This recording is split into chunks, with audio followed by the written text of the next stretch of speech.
Boris Karloff on Inner Sanctum Mystery. Brought to you by the makers of Carter's Pills.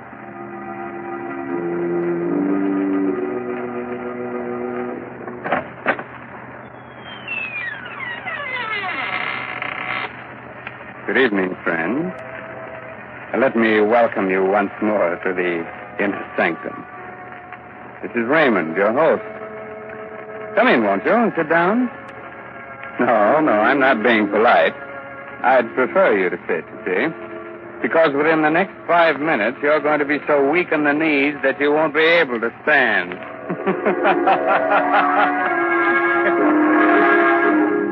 Inner Sanctum Mysteries again has the pleasure of bringing you the famous star of radio, screen, and stage, now featured in the current Broadway success, Arsenic and Old Lace, Boris Karloff.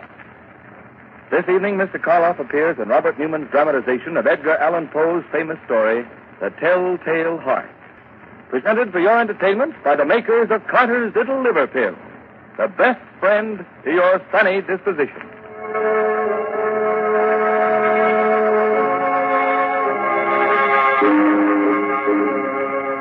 And now our story. A story based on a tale by the greatest master of the macabre that ever lived, Edgar Allan Poe. The story of a man who could hear not only every sound on earth, but even things that don't exist. So, turn down the lights, call in a friend or neighbor to keep you company, and listen to Boris Karloff as Simon in The Telltale Heart. It's early evening. The sun is just setting behind a range of low hills. On top of the nearest hill is a huge rambling building surrounded by park-like grounds. A road winds from its gates down to the little village below. Down this road comes a man. He's tall, gaunt, his hair snow white. He's so busy with his thoughts that he doesn't see the small, dark man who sits by the roadside. But just as he is about to pass him... Good evening. Huh? Oh, why, good evening. Nice evening, isn't it? Nice? Why, it's the most wonderful, perfect evening I'll ever know this side of heaven.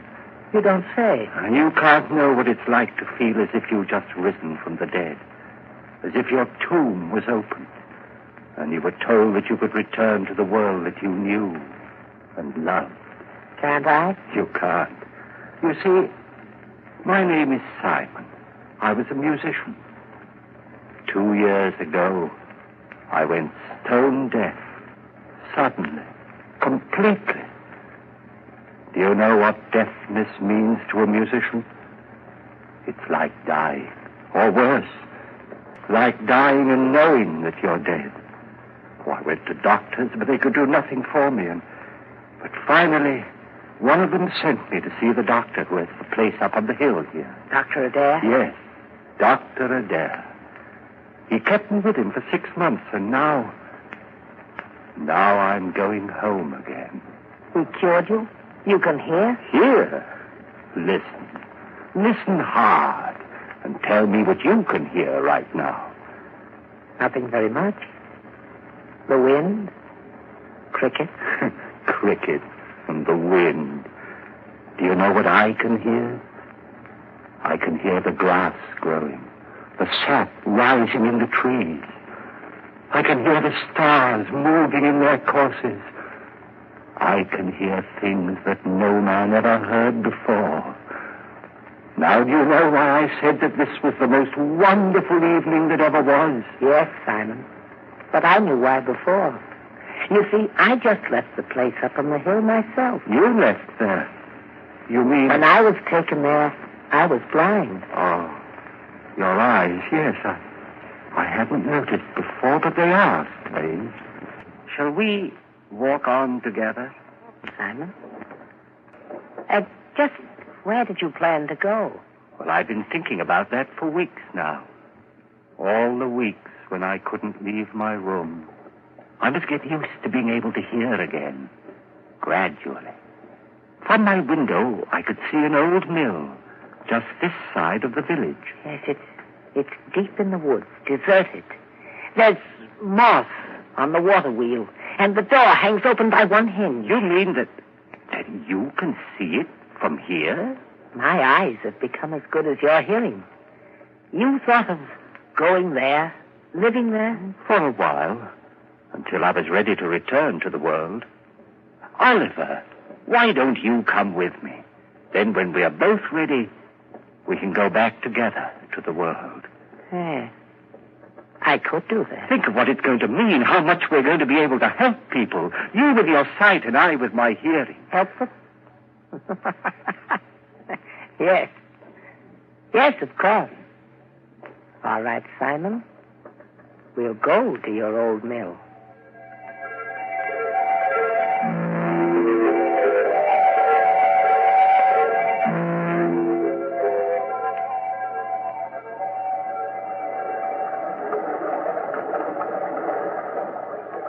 This way, Oliver. Up this path. What? Someone's coming. The farmer, he seems to be looking for something. Good evening.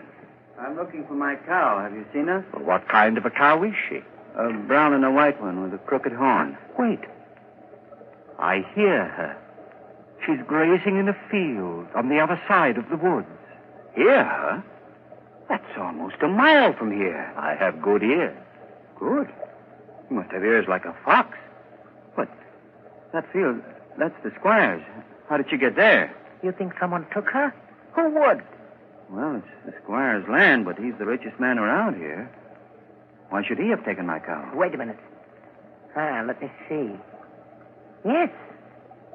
Yes, I do see someone with your cow. He's just leaving her. You can see that? Right through the woods? I have good eyes. Who is it? What's he like? Is he tall, wearing a brown jacket? Yes. I knew it. It's the squire. He's trying to steal my cow. I'd better go get her. Thank you very much. Perhaps I'll see you both again. Perhaps. We'll both be staying around here for a while there in the old mill. Why did you tell him that, Oliver? Did you really see the squire taking his cow? I saw what he wanted me to see.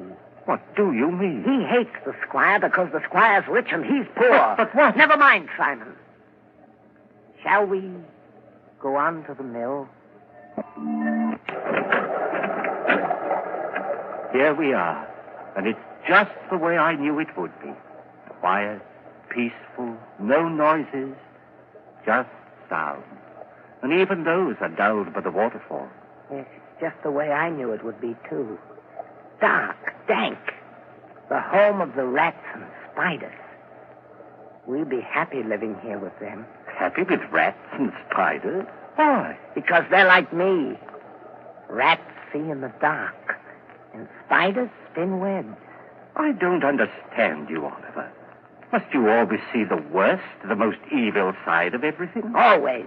But why? Don't you love people? Don't you think that this is a good world? A good world when I was blind for more than 2 years. But whose fault was that? What difference does that make? I was blind. And did anyone care that I was? No. Love people. I hate them. But, Oliver, that's wrong. You've no right to hate anyone or anything. What's that? What? It sounds like wings, like... Yes, there it is, there. A swallow. Why, it's frightened, trying to get out. Why, it's beating itself against the wall and... Oh, poor thing, it's hurt itself. Fallen to the ground. I'd better catch it. Is it badly hurt? No, I don't think so. Oh, just this one wing. Here, let's see. Perhaps we can put a splint on it, heal it. Do you think so? Here, Oliver. But be gentle. It's still terribly frightened. I will. Oh, Oliver! What are you doing to that bird? Doing... Blood, you've crushed the swallow, killed it. So I have. You killed it deliberately. You think so? I told you we all have some badness deep inside us. Even you. Here you are ready to believe the worst of me, that I'd wantonly crush a harmless little sparrow to death and... Simon. What is it? I don't know, but there's something in your face. something that wasn't there before. I don't know what you're talking about. I'm going up to bed. Simon! Simon, wait! It wasn't he that was blind. It was I. Well, he's bad, evil, clean through. He's like one of the spiders he loves so much, lurking here and spinning cunning webs to catch innocent people in. And what he saw in my face just now, there was something there.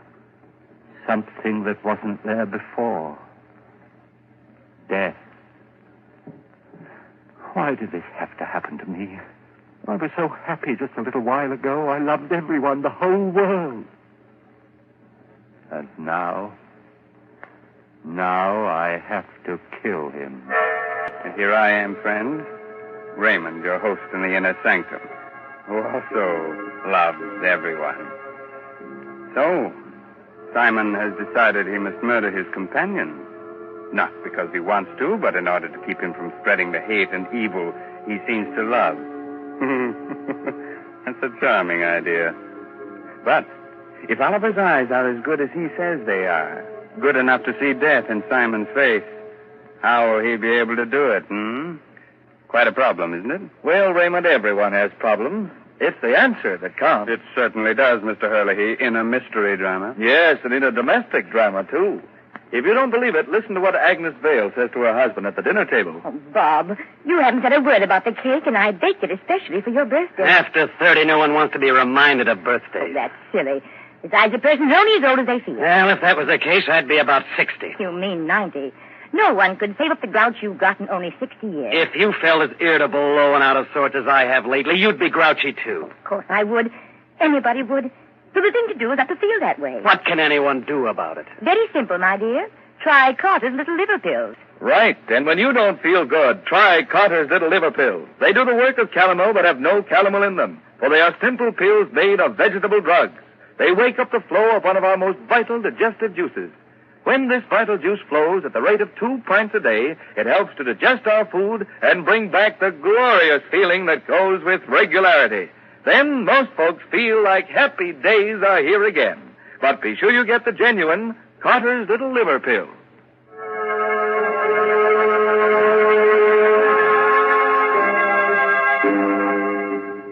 Well, friends, are you sorry I advised you to sit down before?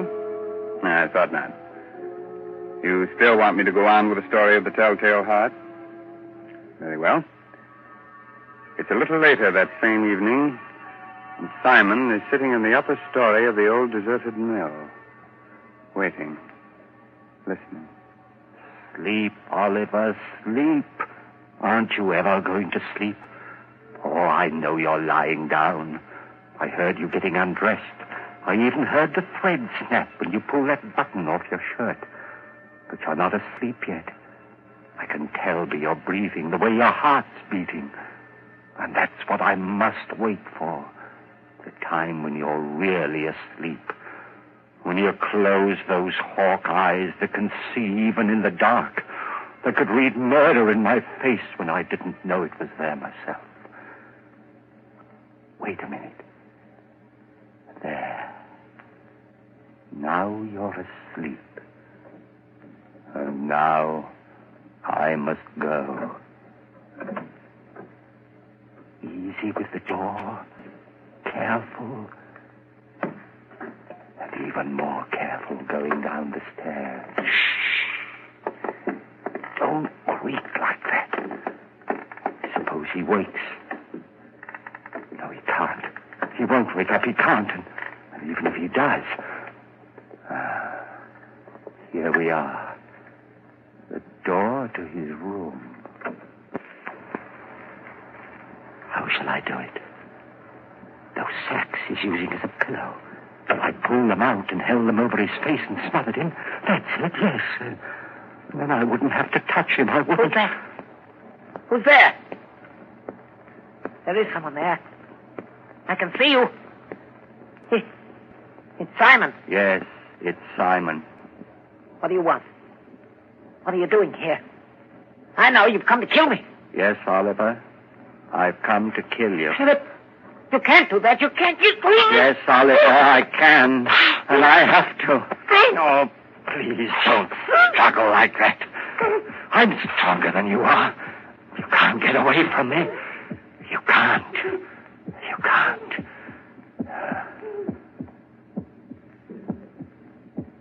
That noise. Hear it? It's your heart. Beating, pounding, driving the blood through your veins. It's beating more slowly now. Slower and fainter.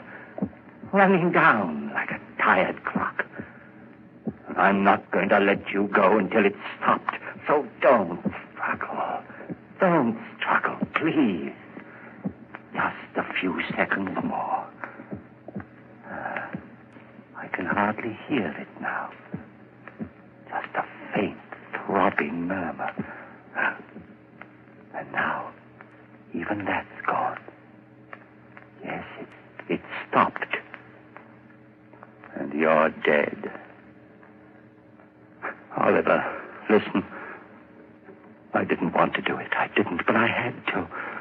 You were only interested in hurting people. That's why I had to do it. And that's why I'm not going to give myself up or confess that I killed you, because I can still help people. You understand, don't you? That's why I must get rid of your body, hide it somewhere. Oh, what am I to do with you? I know. I'll keep you here, tear up the floor and hide you underneath it. Let's see now, this crowbar. And this one here, there. That should be big enough. And now, in you go.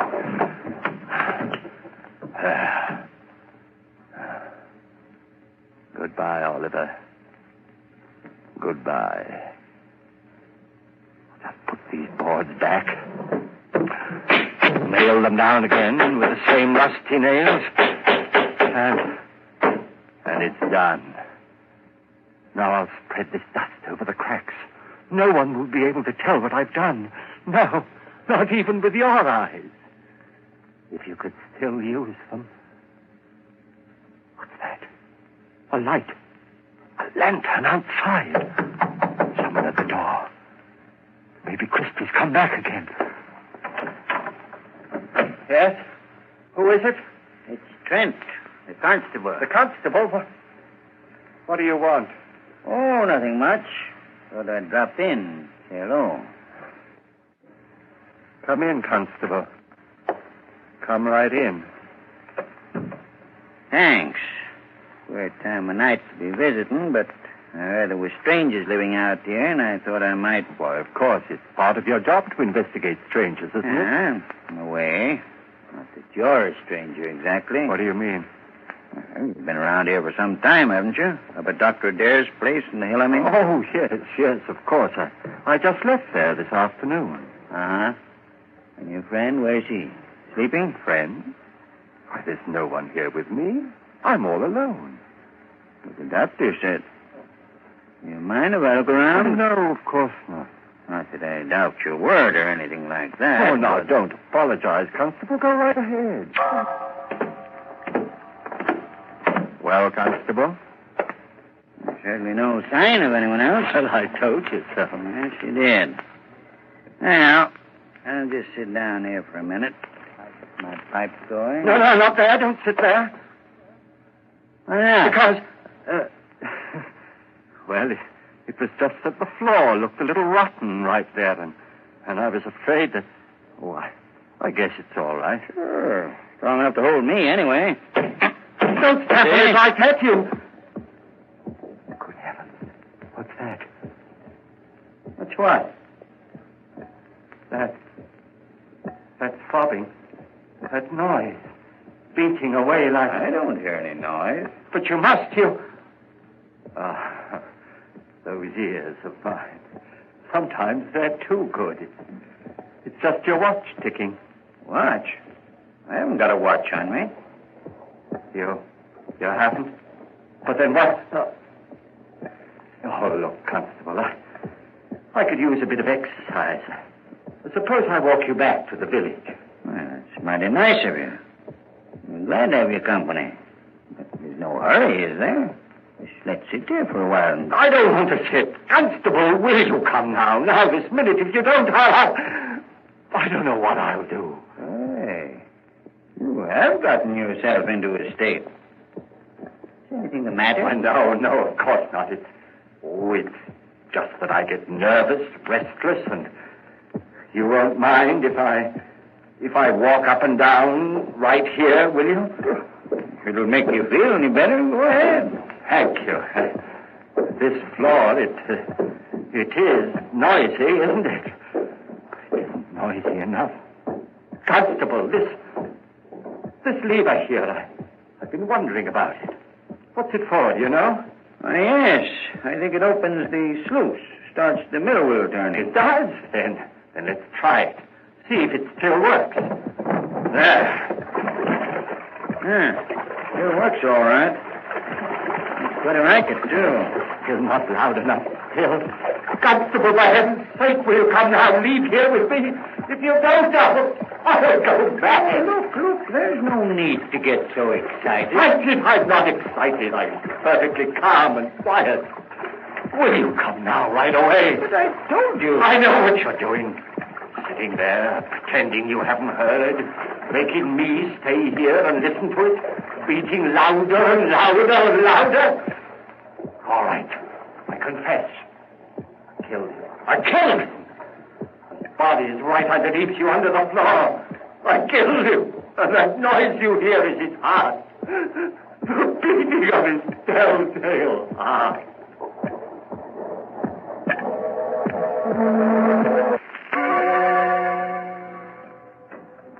Hello, Dr. Adair. Oh, Constable, hello. Well, did you find them? Yes, Doctor. I'm glad. Some of my boys will be bringing the other one, Oliver, along in a little while. Bringing him? What's the matter with him? Well, sort of. They were in the old mill by the river. Simon had evidently tried to kill Oliver, but he hadn't done a good job of it. He nailed him up underneath the floor. And when we got him out, he was unconscious. He's still pretty weak. I see. Bring Simon in, will you? Sure. All right, Simon. In here. Yes, Constable? Now, turn him around so that he's facing me. That's it. Well, hello, Simon. Hello, Doctor. Simon, why did you run away from here this afternoon? Run away? I didn't run away. I left. What need was there for me to stay when I was cured? Oh. And what you did, or rather tried to do to Oliver? That was wrong. I know it was wrong, but I had to do it. He was bad, Doctor, bad. He hated everyone, wanted to hurt them, and I couldn't let him. You know, it's strange, Constable. 2 men, both mental cases because of a sudden affliction. But while Oliver's blindness made him hate, Simon's deafness filled him with love for all mankind. Deafness? You mean he's deaf? But when you talk to him, he answers you. Yes, he reads lips. That's why I had you turn him around, so he was facing me. But he's stone deaf. He will never hear again. What's that you're saying? Deaf? But I'm not deaf. Why, there's no one can hear better than I. No one. I heard everything when I left here. Things no man has ever heard before. The song of the swan. The breathing of the fish. Why, I even heard the beating of Oliver's heart. After I'd killed him. Yes, Simon, of course. I'm not deaf, I tell you. I'm not. I'm not.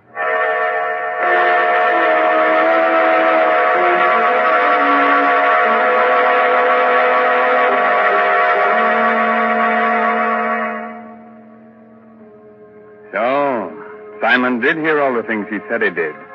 Even the beating of the telltale heart. And not with his ears, but with something else deep inside his poor, sick brain. Speaking of telltale heart, I saw it's not a heart at all. It's just Mr. Herlihy's knees knocking together. And if you think you're kidding, Raymond, you're crazy. Oh, I'm not kidding, Ed. In Mr. Karloff's audiences, that's the equivalent of applause.